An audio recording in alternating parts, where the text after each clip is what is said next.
அனைவருக்கும் வணக்கம். சுற்றுச்சூழலுக்கு கடுமையான பாதிப்புகளை ஏற்படுத்திட்டு இருந்த ஸ்டெர்லைட் காப்பர் பிளான்ட் மக்களோட கடுமையான போராட்டங்களுக்கும் உயிரிழப்புகளுக்கும் அப்புறம் தமிழக அரசால் மூடப்பட்டது. ஆனால் அந்த ஸ்டெர்லைட் ஆலையோட நிர்வாகம் அந்த ஆலையை திரும்பவும் திறக்கணும் அப்படின்னு மெட்ராஸ் ஹைகோர்ட்டை நாடியிருக்காங்க. அந்த வழக்கோட தீர்ப்பு நேற்று வெளியாகியிருக்கு. அந்த தீர்ப்பு மொத்தம் 815 பக்கங்களை உள்ளடக்கியதாக இருக்குது. அந்த தீர்ப்பை பற்றி தான் நம்ம இன்னைக்கு வீடியோவில் பார்க்க போகிறோம். அதுக்கு முன்னாடி நம்ம இந்த ஸ்டெர்லைட் காப்பர் பிளான்ட்டை பற்றி சில விஷயங்களை தெரிஞ்சுக்கலாம். ஸ்டெர்லைட் காப்பர் பிளான்ட் தமிழகத்தில் எஸ்டாப்ளிஷ் பண்ணுறதுக்கு முன்னாடி மகாராஷ்டிரா, குஜராத், கோவா இந்த மாதிரி இடங்கள்லாம் எஸ்டாப்ளிஷ் பண்ண முயற்சி பண்ணியிருக்காங்க. ஃபார் எக்ஸாம்பிள், மகாராஷ்டிராவில் அவங்களோட ஸ்டெர்லைட் காப்பர் பிளான்ட்டை நிறுவ முயற்சிக்கும் போது அந்த பகுதி மக்கள் கடுமையான எதிர்ப்பை தெரிவிச்சிருக்காங்க. அரசு இந்த நிறுவனம் வந்ததுன்னா சுற்றுப்புறத்திற்கு எவ்வளவு சீர்கேடு ஏற்படும் அப்படிங்கிறத பற்றி ஒரு டேட்டா கலெக்ட் பண்ணிட்டு இருக்கும்போதே ஸ்டெர்லைட் காப்பர் அவங்களுக்கான வேலையாட்கள் தங்குவதற்கான இடம், அந்த பில்டிங்கை கட்ட தொடங்கியிருக்காங்க மகாராஷ்டிரா.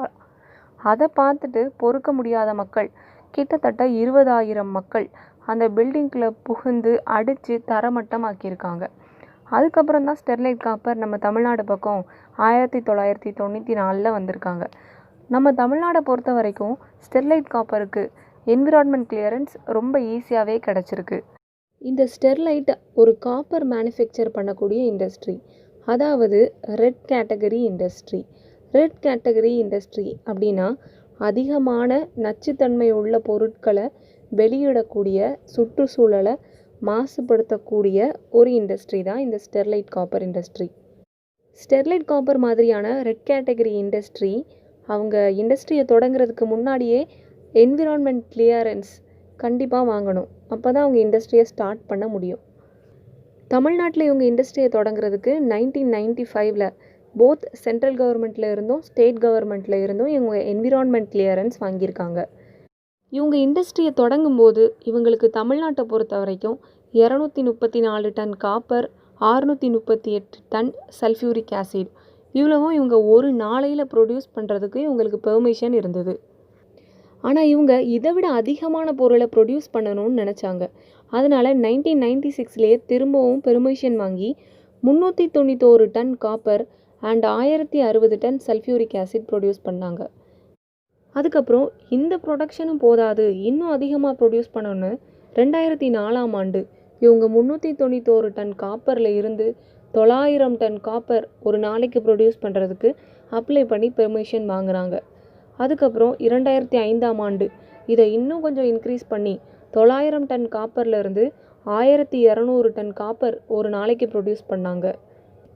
அதுவும் போதாது, இன்னும் நிறைய காப்பரை ப்ரொடியூஸ் பண்ணணும்னு 2009 1200 டன் காப்பரில் இருந்து 2400 டன் காப்பர் ப்ரொடியூஸ் பண்ணுறதுக்கான என்விரான்மெண்ட் கிளியரன்ஸ் பெர்மிஷனை வாங்குகிறாங்க. இந்த டைம்லலாம் இவங்கக்கிட்ட ஒரு காப்பர் பிளான்ட் தான் இருக்குது. ஆனால் 2016 இன்னொரு காப்பர் பிளான்ட்டை தொடங்கணும் அப்படின்னு அப்ளை பண்ணி அதுக்கும் என்விரான்மெண்ட் கிளியரன்ஸை வாங்கிடுறாங்க. மற்ற மாநிலங்கள்லாம் வேண்டான்னு சொல்லக்கூடிய அளவுக்கு ஒரு மோசமான பாதிப்பை ஏற்படுத்தக்கூடிய இண்டஸ்ட்ரி தமிழகத்தை பொறுத்த வரைக்கும் மேலும் மேலும் முன்னேறி நிறைய காப்பரை ப்ரொடியூஸ் பண்ணி நிறைய பெர்மிஷனையும் என்விரான்மெண்ட் கிளியரன்ஸையும் வாங்கிட்டே இருந்திருக்காங்க. இதெல்லாம் ஒரு பக்கம் நடக்க, இன்னொரு பக்கம் மக்களுக்கு அதிகமான பாதிப்பு இருக்குது. தூத்துக்குடி பகுதியில் வாழக்கூடிய மக்களோட விவசாயம் பெருமளவில் பாதிக்கப்படுது. அது மட்டும் இல்லாமல் அவங்க வளர்க்கக்கூடிய ஆடு, மாடு இந்த மாதிரி கால்நடைகள்லாம் இருக்கு இல்லையா, இதெல்லாம் அந்த ஃபேக்ட்ரியிலேருந்து வெளிவரக்கூடிய கழிவுநீர் கலந்த தண்ணீரை குடித்து இறந்து போகுது. இந்த ஃபேக்ட்ரியிலேருந்து சில வகையான வாயுகளும் வெளியேறிக்கிட்டே இருக்கிறத மக்கள் உணர்கிறாங்க. அது மட்டும் இல்லாமல் நிலத்தடி நீர் இந்த ஃபேக்ட்ரியிலேருந்து வெளியாகக்கூடிய கழிவு பொருட்கள் மூலமாக பாதிக்கப்படுது. அது மட்டும் இல்லாமல் மக்களுக்கு கண் எரிகிறது, தொண்டை எரிகிறது, மூச்சு திணறல் ஏற்படுறது, இந்த மாதிரி பிரச்சனையெல்லாம் கூட இந்த ஃபேக்ட்ரியால் ஏற்பட்டுட்டு இருந்திருக்கு. இதைத் தொடர்ந்து மக்கள் அந்த ஆலையை மூட சொல்லி போராட்டம் நடத்துகிறாங்க. அந்த போராட்டத்தோட முடிவாக 2018 சில உயிர்களை பலி கொடுத்ததுக்கு அப்புறமா அந்த ஆலையை தமிழக அரசு சீல் பண்ணுறாங்க. ஸ்டெர்லைட் காப்பர் இண்டஸ்ட்ரியை மூடினது மட்டும் இல்லாமல் அவங்கக்கிட்ட இருக்கக்கூடிய லைசன்ஸ் எல்லாத்தையும் கேன்சல் பண்ணுறாங்க. அதுக்கப்புறம் அந்த 2வது காப்பர் பவர் பிளான்ட்டை கொண்டு வர்றதுக்காக அவங்களுக்கு சில நிலங்களை ஒதுக்கீடு பண்ணியிருந்தாங்க சிப்காட். அதையும் கேன்சல் பண்ணுறாங்க. ஸோ 2018ஆம் ஆண்டு ஸ்டெர்லைட்டோட லைசன்ஸ், இண்டஸ்ட்ரி எல்லாமே பிளாக் ஆகிடுது கம்ப்ளீட்டாக.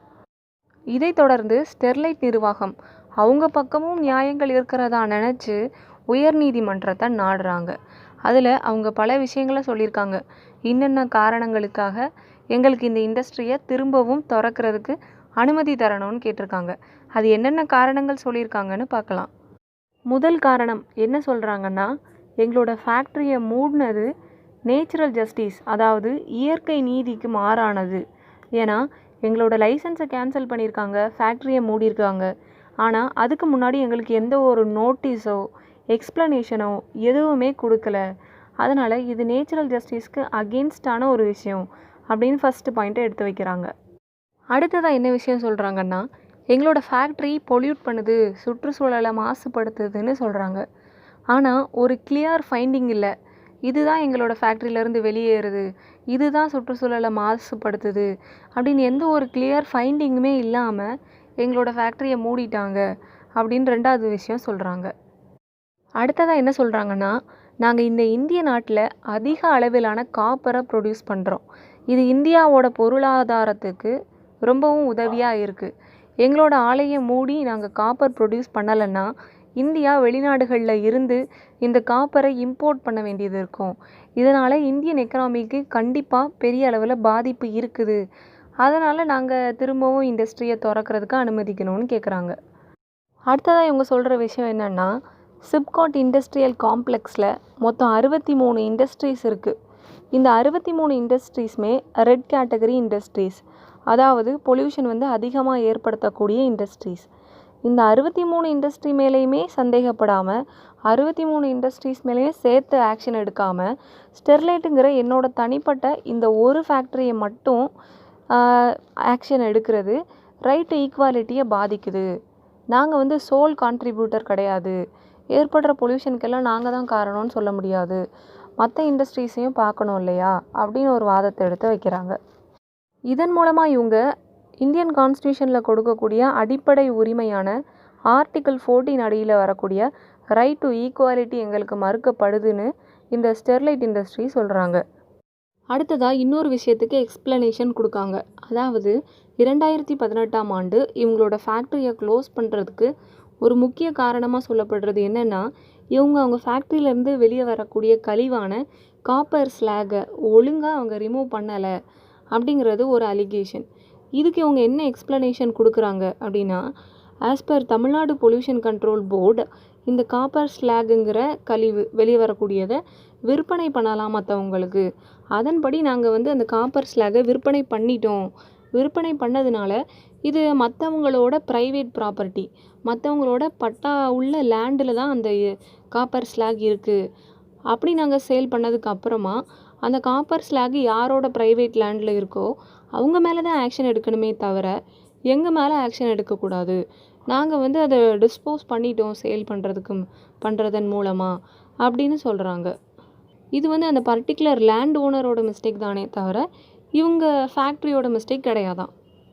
அடுத்ததாக இன்னொரு பாயிண்ட் என்ன ஸ்டெர்லைட் காப்பர் சொல்கிறாங்கன்னா, எல்லா ஜென்ரல் பப்ளிக்கும் எங்களோட ஸ்டெர்லைட் பிளான்ட்டை மூடணும்னு சொல்லலை. ஒரு குறிப்பிட்ட ஸ்மால் செக்ஷன் ஆஃப் பீப்புள் மட்டும்தான் இதை க்ளோஸ் பண்ணணும்னு சொல்கிறாங்க. அதுவும் இவங்க க்ளோஸ் பண்ணணும்னு கூட சொல்லலை, இதை எக்ஸ்பேண்ட் பண்ணிகிட்டே போகக்கூடாது, ஸ்டெர்லைட் காப்பரை அதிகமாக எக்ஸ்பேண்ட் பண்ணி அதிகமான ப்ரொடக்ஷனை கூட்டிகிட்டே போகக்கூடாதுன்னு தான் சொல்கிறாங்களே தவிர இதை மூடணுங்கிறது ஜென்ரல் பப்ளிக்கோட இன்டென்ஷன் கிடையாது. அது மட்டும் இல்லாமல் கிட்டத்தட்ட 1,60,000 பீப்புள் ஸ்டெர்லைட்டை ஓப்பன் பண்ணுறதுக்கு சப்போர்ட்டாக சைன் பண்ணி கொடுத்துருக்காங்க அப்படின்னும் ஸ்டெர்லைட் காப்பர் சொல்லியிருக்காங்க. அடுத்ததாக இந்த காப்பர் ஸ்லாக் இருக்கு இல்லையா, இவங்க ஒழுங்காக ரிமூவ் பண்ணலை, ஒழுங்காக டிஸ்சார்ஜ் பண்ணலைன்னு சொல்கிறோம் இல்லையா, அந்த காப்பர் ஸ்லாக் அந்த பொருள் நான் ஹசார்டஸ், எந்த தீங்கும் அதிக அளவில் ஏற்படுத்தாத ஒரு பொருள் தான் அது, நான் ஹசார்டஸ் தான். அதன் காரணமாகலாம் அது வெளியேறுது, அதை ஒழுங்காக டிஸ்போஸ் பண்ணலைன்னா ஒரு ஃபேக்ட்ரியை மூட முடியுமா அப்படின்னு ஸ்டெர்லைட் காப்பர் கேட்குறாங்க. அடுத்தது இன்னொரு பாயிண்ட் என்ன சொல்கிறாங்கன்னா, அப்படியே சப்போஸ் ஒரு ஃபேக்ட்ரியில் ஏதாவது ஒரு ப்ராப்ளம் இருந்தாலும் அதுக்காக அதை மொத்தமாக பெர்மனெண்ட்டாக க்ளோஸ்லாம் பண்ணிடக்கூடாது. அதை வந்து அந்த ப்ராப்ளமை கரெக்ட் பண்ணுறதுக்கான ஒரு ஆப்பர்ச்சுனிட்டியை தான் அதுக்கு கொடுக்கணும் அப்படிங்கிற மாதிரியான பாயிண்ட்ஸையும் சொல்கிறாங்க. இந்த பாயிண்ட்ஸ் எல்லாம் ஸ்டெர்லைட் காப்பர் வந்து பெட்டிஷனராக இருந்து சொல்கிறாங்க. இந்த பெட்டிஷனுக்கு ரெஸ்பாண்டன்ட் சைடு இருக்கு இல்லையா, அதாவது Tamil Nadu pollution control board, state government இவங்கெல்லாம் வருவாங்க. இவங்கெல்லாம் எதனால் ஸ்டெர்லைட் காப்பர் பிளான்ட்டை திரும்பவும் திறக்கக்கூடாது அப்படிங்கிறதுக்காக நிறைய பாயிண்ட்ஸ் சொல்கிறாங்க. அதில் சில பாயிண்ட்ஸையும் நம்ம இப்போ பார்க்கலாம். ஃபஸ்ட்டு என்ன சொல்கிறாங்கன்னா, ஸ்டெர்லைட் காப்பர் வந்து ஒரு தவறான புரிதலில் இருக்காங்க. இந்த மாதிரியான ஒரு ஃபேக்ட்ரியை ரன் பண்ணுறது அவங்களோட அடிப்படை உரிமைன்னு நினச்சிட்டு இருக்காங்க. எப்படி ஒருத்தங்களுக்கு ஒரு பிஸ்னஸை கேரி பண்ணுறதுக்கு ஒரு அடிப்படை உரிமை இருக்கோ, அதே மாதிரி சுத்தமான காற்றையும் சுத்தமான தண்ணீரையும் பயன்படுத்துறதுக்கு மக்களுக்கு அதை விட அதிகமான அடிப்படை உரிமை இருக்குது அப்படிங்கிற பாயிண்ட்டை சொல்கிறாங்க.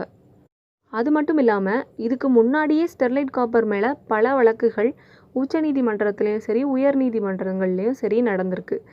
அந்த வழக்குகளில் எல்லாம் இந்த ஸ்டெர்லைட் காப்பரை மூடணும் அப்படிங்கிற மாதிரி சொல்லலை.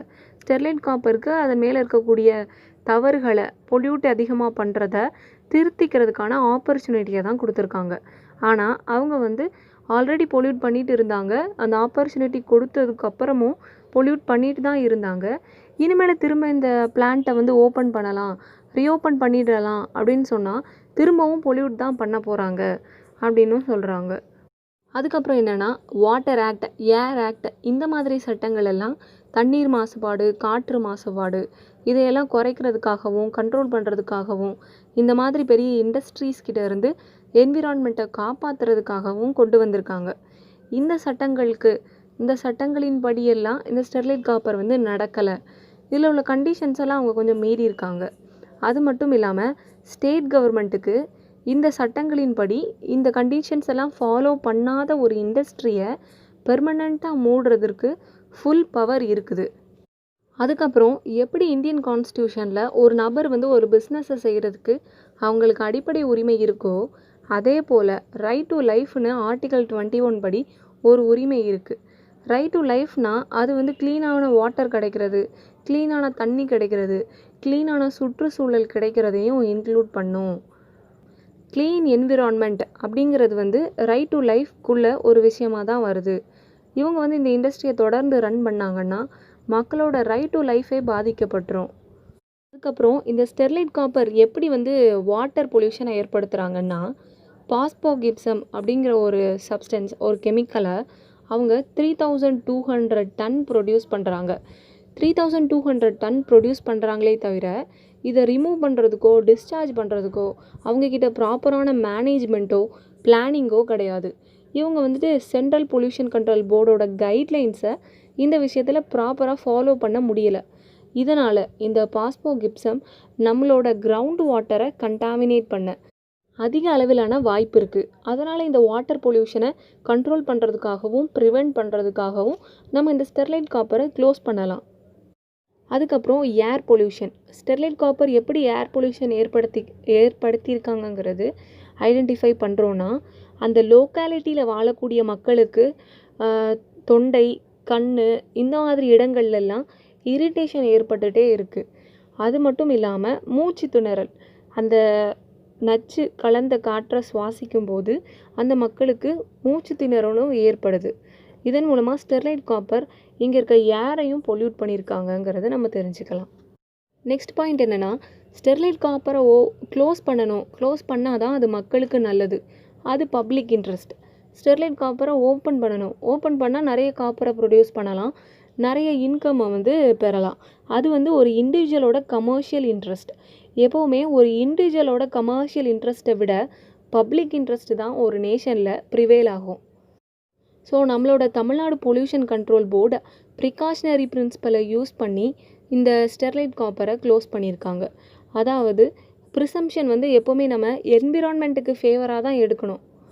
என்விரான்மெண்ட்டையும் மக்களையும் பாதுகாக்கிறது தான் முதல் கடமை. நான் வந்து என்விரான்மெண்ட்டை பொல்யூட் பண்ணலை, என்னோடய ஃபேக்ட்ரி வந்துட்டு எல்லா ரூல்ஸையும் எல்லா கைட்லைன்ஸையும் கரெக்டாக ஃபாலோ பண்ணுது அப்படின்னு ஒரு ஃபேக்ட்ரி சொல்கிறாங்கன்னா அதை ப்ரூவ் பண்ண வேண்டிய கடமை பேர்டன் ஆஃப் ப்ரூஃப் அந்த ஃபேக்ட்ரி கிட்ட தான் இருக்குது. இந்த கேஸில் ஸ்டெர்லைட் காப்பரோட கையில் தான் அதை ப்ரூவ் பண்ண வேண்டிய கடமை இருக்குது. சரி, ஃபைனலாக இந்த வழக்கில் நம்மளோட உயர்நீதிமன்றம் என்ன சொல்லியிருக்காங்கன்னா, ஸ்டெர்லைட் காப்பரை வந்து ரீஓப்பன் பண்ணக்கூடாது அப்படிங்கிறது தான் அவங்களோட முடிவாக சொல்லியிருக்காங்க. இந்த முடிவுக்கு உயர்நீதிமன்றம் வர்றதுக்கு என்னென்ன காரணங்கள்லாம் சொல்லியிருக்காங்கங்கிறத பார்க்கலாம். ஃபர்ஸ்ட்டு, இந்த ஸ்டெர்லைட் காப்பர் ஒரு ரெட் கேட்டகரி இண்டஸ்ட்ரின்னு பார்த்தோம் இல்லையா? அதாவது ரெட் கேட்டகரி இண்டஸ்ட்ரி அப்படின்னா அதிகமான பொல்யூட்டன்ஸை வெளியேற்றக்கூடிய ஒரு இண்டஸ்ட்ரி. இந்த மாதிரியான இண்டஸ்ட்ரி எல்லாம் special industrial and hazardous use ஜோனில் தான் எஸ்டாப்ளிஷ் பண்ணணும். அதாவது இந்த மாதிரி அதிகமான பொல்யூஷனை ஏற்படுத்துகிற இண்டஸ்ட்ரீஸ்க்குன்னே தனியாக ஒரு பிளேஸை வந்து ஒதுக்குப்புறமாக ஒதுக்கி கொடுத்துருப்பாங்க. அந்த மாதிரி ஏரியாவில் தான் இவங்க இண்டஸ்ட்ரியவே தொடங்கணும். ஆனால் நம்மளோட ஸ்டெர்லைட் காப்பர் ரெசிடென்ஷியல் ஏரியா, அதாவது மக்கள் வாழக்கூடிய ஏரியாவுக்கு ரொம்ப பக்கமாகவே அமைஞ்சிருக்கு. அதனால தான் மக்களுக்கு அது அதிகமான பாதிப்பை ஏற்படுத்திடுது. இது வந்து special industrial and hazardous use ஜோனில் இல்லாததும் இதை க்ளோஸ் பண்ணுறதுக்கு ஒரு மெயின் ரீசன். அடுத்த பாயிண்ட் என்னென்னா, க்ரீன் பெல்ட். இந்த மாதிரி ஒரு மோசமான பொல்யூஷனை ஏற்படுத்தக்கூடிய ஒரு இண்டஸ்ட்ரியை திறக்கும்போது க்ரீன் பெல்ட் அதை சுற்றி கண்டிப்பாக அமைக்கணும். க்ரீன் பெல்ட் அப்படின்னா அந்த இண்டஸ்ட்ரியை சுற்றி ஒரு குறிப்பிட்ட இடத்துல எந்த ஒரு பில்டிங்கோ ஏதோ ஒரு டேம் பிரிட்ஜ் இந்த மாதிரி எந்த ஒரு கன்ஸ்ட்ரக்ஷனுமே இல்லாமல் பிளான்ட்ஸை மட்டும் அதை சுற்றி நட்டி வச்சு வளர்த்துருப்பாங்க. அதன் மூலமாக பொல்யூஷனை வந்து ஓரளவுக்கு அது கண்ட்ரோல் பண்ணுறதுக்கு ரொம்ப ஹெல்ப்ஃபுல்லாக இருக்கும். நம்மளோட மினிஸ்ட்ரி ஆஃப் என்விரான்மெண்ட் அண்ட் ஃபாரஸ்ட்டோட ரெக்கமெண்டேஷன் என்னென்னா, இந்த மாதிரியான ஒரு ஃபேக்ட்ரியை திறக்கும்போது 500 metre, at least 500 metre green belt அந்த ஃபேக்ட்ரியை சுற்றி இருக்கணும். சப்போஸ் இப்போ அந்த ஃபேக்ட்ரியை புதுசாக ஓப்பன் பண்ணுறாங்க அப்படின்னா அட்லீஸ்ட் 250 மீட்டர் க்ரீன் பெல்ட்டாவது இருக்கணும். நம்ம ஸ்டெர்லைட் காப்பரை பொறுத்த வரைக்கும் அதுக்கு இவ்வளோ அதிகமான க்ரீன் பெல்ட்டே இல்லை. க்ரீன் பெல்ட் இல்லைங்கிறது மட்டும் இல்லை, இந்த அளவுக்கு க்ரீன் பெல்ட்டை அமைக்கிறதுக்கு இடவசதியும் அங்கே இல்லை. கம்மியான லேண்டு, தேவையை விட கம்மியான லேண்டு தான் அங்கே இருக்குது. அதனால் இவங்க இவ்வளோ அதிகமான க்ரீன் பெல்ட்டையும் அமைக்க முடியாது. அதுக்கப்புறம் என்ன சொல்லியிருக்காங்க இன்னொரு விஷயம்னா, நம்மளோட ஸ்டெர்லைட் காப்பர் இந்த கேஸோட பெட்டிஷனர் நிறைய கைட்லைன்ஸையும் ரூல்ஸையும் லாஸையும் கண்டிஷன்ஸையும் வயலேட் பண்ணியிருக்காங்களாம். நம்ம மக்கள் இந்த ஸ்டெர்லைட் காப்பருக்கு எதிர்த்து போராட்டம் பண்ணது, அதாவது ப்ரொட்டஸ்ட் பண்ணது ரொம்ப லீகலான விஷயம். ஏன்னா ஒரு என்விரான்மெண்ட்டை ப்ரொடெக்ட் பண்ணணும் அப்படிங்கிறது ஒவ்வொரு இந்தியன் சிட்டிசனோட ஃபண்டமெண்டல் டியூட்டி.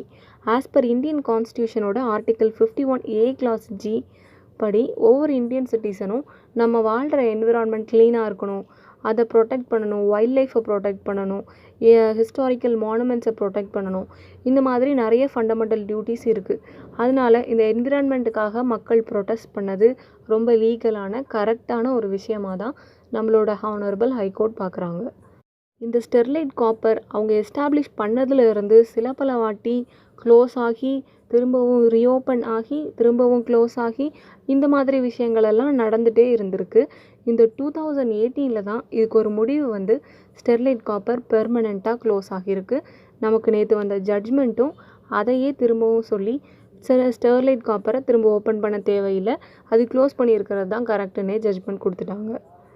சரி, அடுத்த வீடியோவில் இன்னொரு நல்ல தலைப்போடு சந்திக்கலாம். நன்றி.